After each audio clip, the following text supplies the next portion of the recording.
Hai semua, hari ini kita nak belajar bab yang baru iaitu bab yang ke-6. Okey, bab ke-6 adalah tajuknya nisbah dan graf fungsi trigonometri.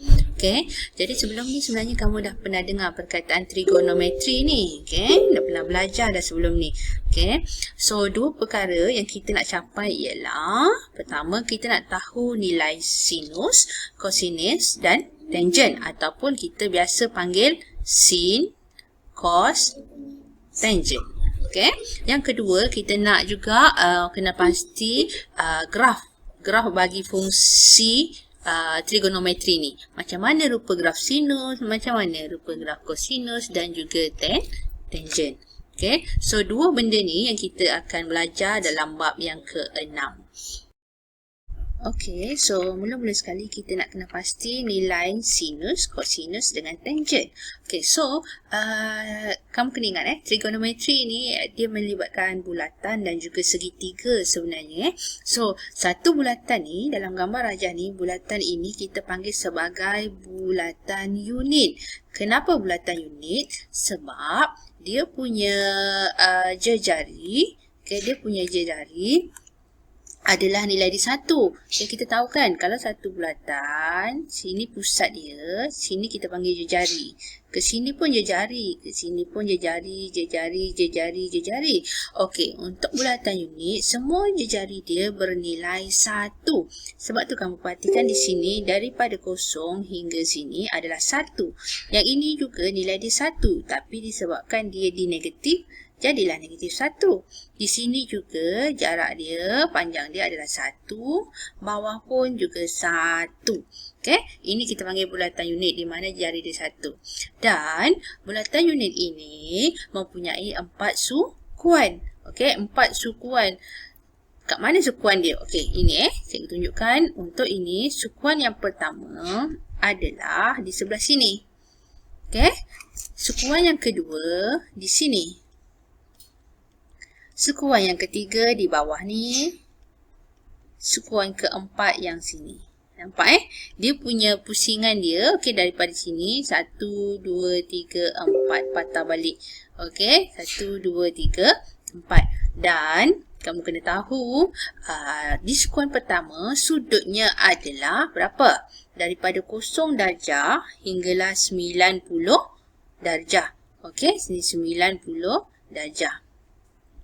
Okey, daripada 90 darjah pula untuk sukuan kedua dia akan turun ke berapa? Tambah lagi 90 darjah iaitu 180 darjah.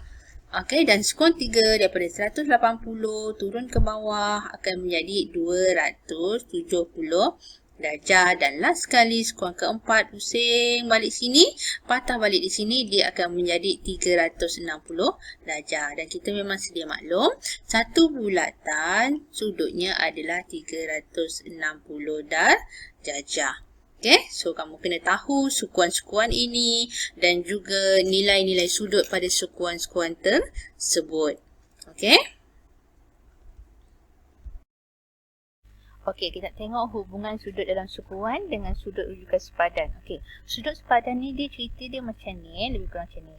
Kita ada satu bulatan, kamu nampak, lebih mudah nampak kalau macam ni kot. Okey, macam ni tadi kita dah tahu ada 4 sukuan. Okey, so untuk sukuan pertama, sudut sepadan dia yang ini. Pertama ni, ni theta dia. Okey, so untuk sukuan kedua, dia begini. Kedudukan dia mesti yang menghampiri paksi X tu.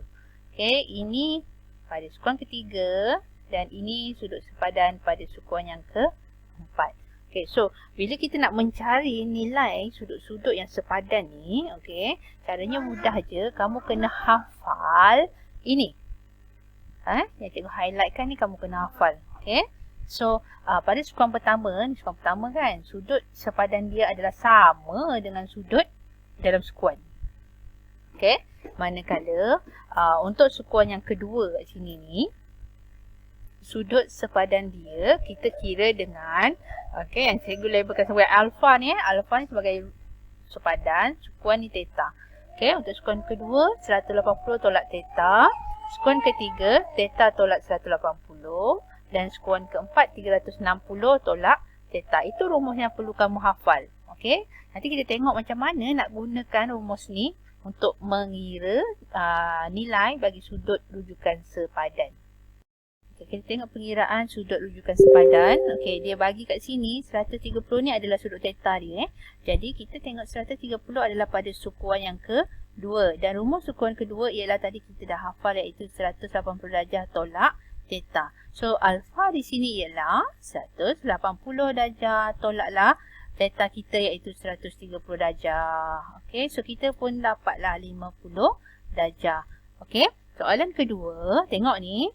285 ini pada sukuan ke berapa? Sukuan ke-4. Sebab tu kita kena tahu di sukuan ke berapa. Dan kita kena ingat rumusnya iaitu 360 darjah tolak theta. So just kita masukkan je alfa di sini sama dengan 360 darjah tolak 285 darjah. Dan kamu pun tekanlah kalkulator untuk dapatkan jawapan. Okay? Untuk soalan ketiga pula, dia punya 240 ni pada sukuan ke 3 dan rumus sukuan ketiga ialah apa dia? Theta tolak 180 darjah. So alfa di sini ialah 240 iaitu theta kita yang dibagi dalam soalan ni. Ni theta dia ni. Kita tolaklah 180. Kita akan dapat 60 darjah. Dan yang last sekali, yang keempat, dia adalah di sukuan pertama. Sukuan pertama perlu tak ada rumus? Tak perlu kan? Sebab dia sama dengan theta kita. So alfa kita sama dengan theta iaitu 50 darjah. Okay, so itulah kepentingan untuk kita tahu sukuan keberapa sudut itu berada dan apakah rumus untuk setiap sukuan.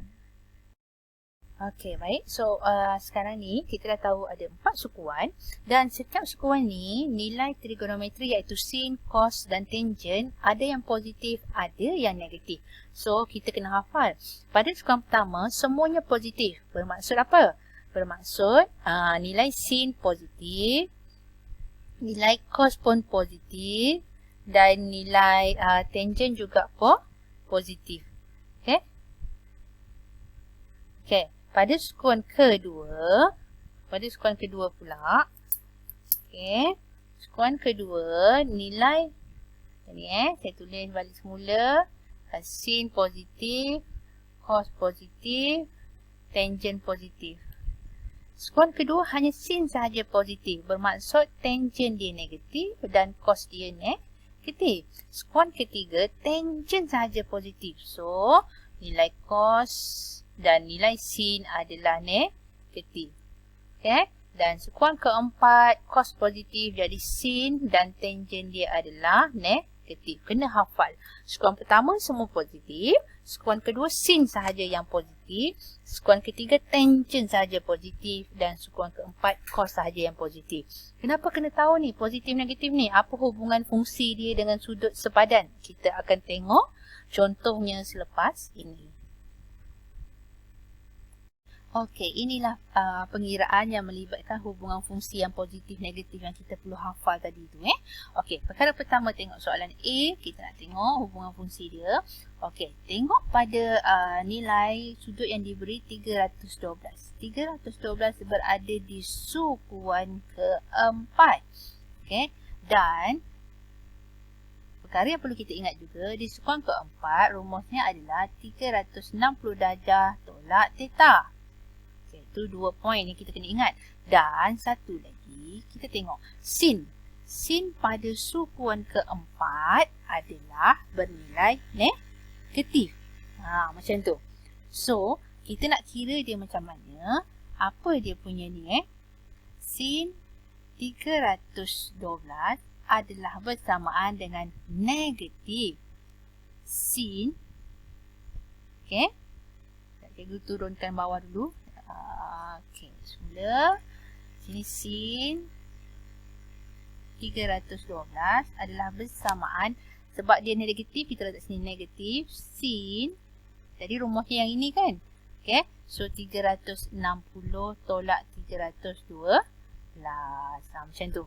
Okey, dan kita pun tekan kalkulator 360 tolak 312. Berapa jawapan dia? 48. Okey. Dan untuk kalau disuruh hitung nilai, kita boleh tekan terus negatif sin 48. Dapatkan nilai dia. Negatif sin 48 adalah nilai dia negatif 0.7431. Okey? Macam tu. Okey? Okey, soalan B, tengok. Yang tadi stepnya kena tahu. 164 berada di sukuan kedua. Lepas tu, macam mana dengan rumus sukuan kedua? 180 darjah tolak theta. Dan juga tangent pada sukuan kedua positif ke negatif? Negatif. So, kat sini, kita pengiraan dia adalah tangent 164 adalah bersamaan negatif tangent 180 tolak 164. Kita pun tekanlah kalkulator. 180 tolak 164. Dapatlah 16. Dan kita terus je direct guna kalkulator untuk kita dapatkan jawapan dia. Itu boleh terus pakai kalkulator je. Kita pun tekan negatif tangent 16. Dapatlah negatif 0.287. So, kaedah yang sama untuk soalan C dan juga